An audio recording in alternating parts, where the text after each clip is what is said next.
Hello students, myself Indu Jaiswal, Assistant Professor of Poddar Management Training Institute. Today I will teach about maxims of teaching, शिक्षण सूत्र।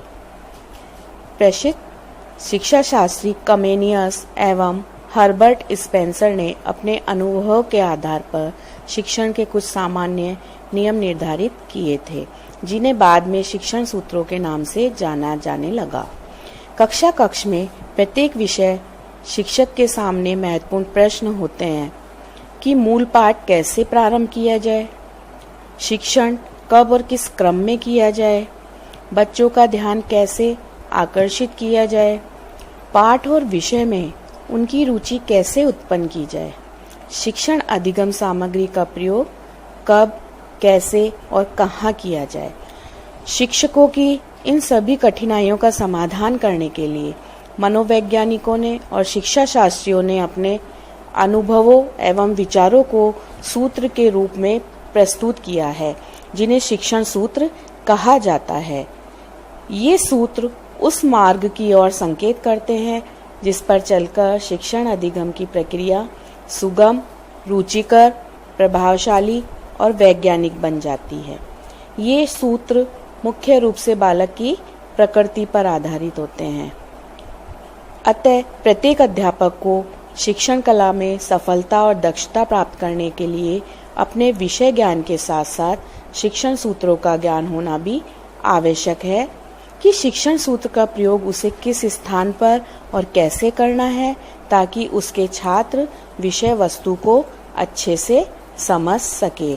आइए अब हम शिक्षण सूत्र कौन कौन से हैं उनके बारे में जानकारी प्राप्त करेंगे। फर्स्ट है सरल से कठिन की ओर। शिक्षण क्रिया को सरल और बोधगम्य बनाने के लिए अध्यापक को सबसे पहले सरल विषय वस्तु और बाद में कठिन विषय वस्तु या तथ्य उपस्थित करने चाहिए, क्योंकि जो सरल तथ्य हैं वो छात्रों को आसानी से समझ आ जाते हैं। फिर उनकी सहायता से कठिन तथ्यों को ग्रहण करने से बालक को मानसिक थकान नहीं होती है। जैसे इतिहास को यदि छोटी कहानियों के रूप में बताया जाए तो वह बालक को सरल लगेगा, परंतु यदि यही इतिहास राजाओं के शासन प्रबंध और युद्ध के विस्तृत वर्णन के रूप में पढ़ाया जाए तो वह बहुत ही जटिल हो जाएगा। इसी तरह भाषा शिक्षण में पहले सरल शब्द और छोटे छोटे वाक्य, उसके बाद कठिन शब्द और फिर उनके बाद लंबे वाक्यों का ज्ञान प्रदान किया जाना चाहिए। इस सूत्र के माध्यम से बालक कठिन विषय वस्तु को शीघ्रता से समझ लेता है और उसकी जो शिक्षण प्रक्रिया है वो बोझिल उसे नहीं लगती है। दूसरा है ज्ञात से अज्ञात की ओर। शिक्षण सूत्र में बताया गया है कि पहले कोई भी अज्ञात और अपरिचित वस्तु हमें कठिन लगती है, जबकि ज्ञात और परिचित वस्तु हमें सरल लगने लगती है। इसलिए अध्यापक को छात्र के पूर्व ज्ञान और प्रारंभिक व्यवहार को जानने का प्रयास पहले और फिर उसके बाद उसके नवीन अनुभव और व्यवहार को जोड़ने का प्रयास करना चाहिए। जैसे कि यदि बालक को हमें पेड़ पौधों के बारे में कुछ जानकारी देनी है, उसके विभिन्न भागों का अध्ययन कराना है, तो अध्यापक को उसे आसपास के वातावरण से संबंधित वस्तुओं को पहले अवगत कराना चाहिए। अगला है स्थूल से सूक्ष्म की ओर।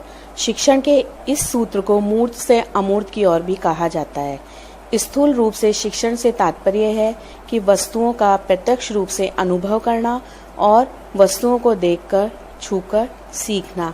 जैसे कि गणित में हम जोड़ बाकी सिखाते हैं तो हमें उस समय प्रत्यक्ष वस्तुएं जैसे कंचे, गोली, उनके माध्यम से जोड़कर आसानी से सिखाना चाहिए। बालक को अधिकाधिक स्थूल वस्तुओं से परिचित कराना चाहिए। वे उसे देखेंगे, स्पर्श करेंगे और विभिन्न अनुभव प्राप्त करेंगे।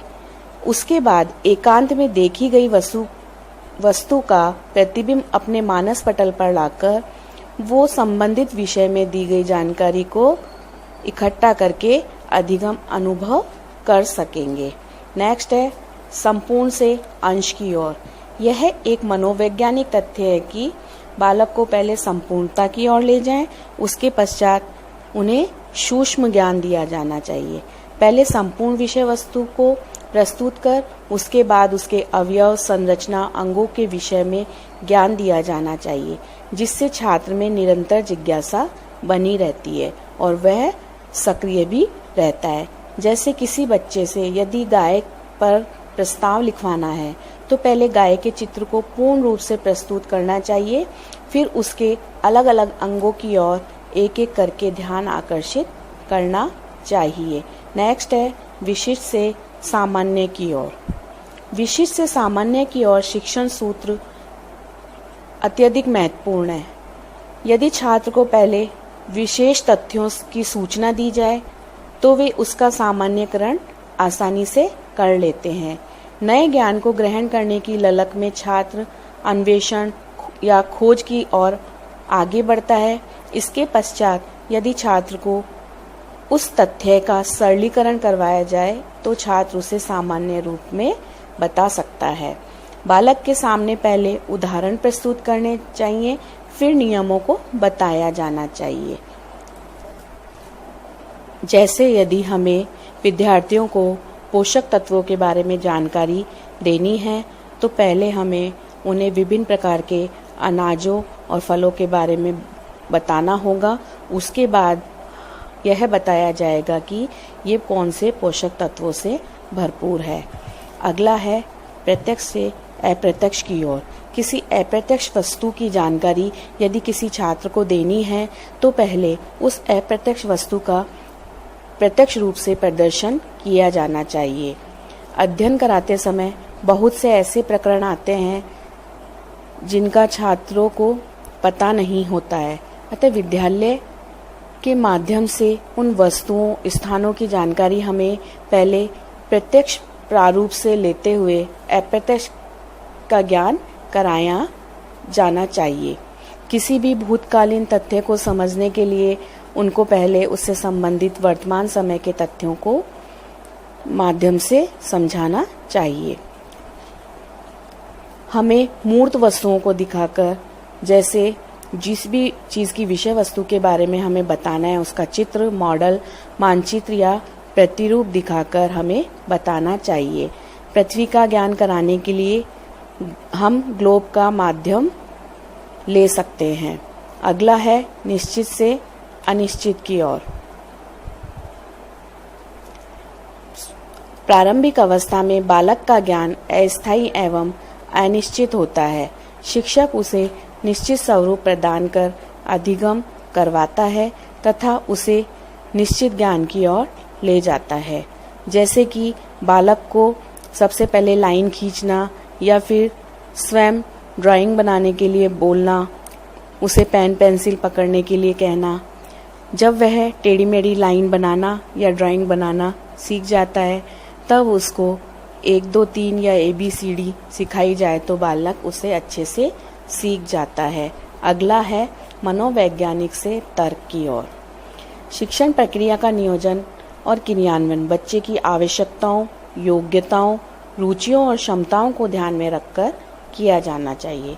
किंतु शिक्षण क्रिया की सफलता के लिए यह भी जरूरी है कि वह नियोजन, आयोजन और क्रियान्वयन आदि से संबंधित क्रियाओं का सुव्यवस्थित क्रम में प्रस्तुत किया जाए।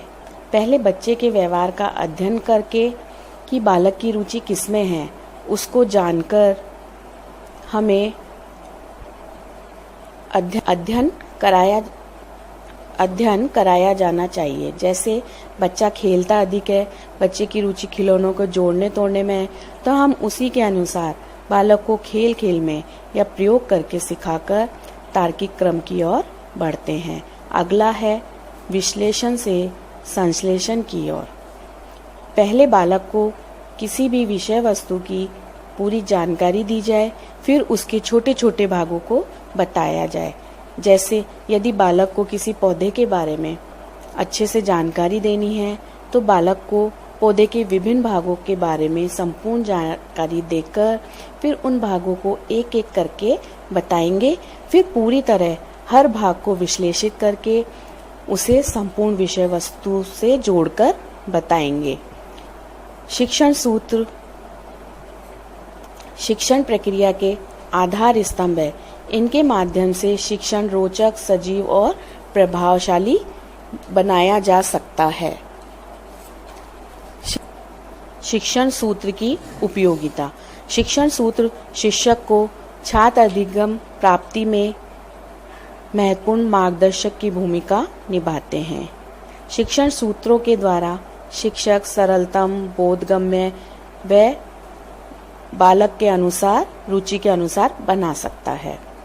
इनके प्रयोग से शिक्षक बालकों की संप्राप्ति को अपेक्षित स्तर तक पहुंचा सकते हैं और कम समय में ही बालक सीखने के लक्ष्य को प्राप्त कर लेते हैं।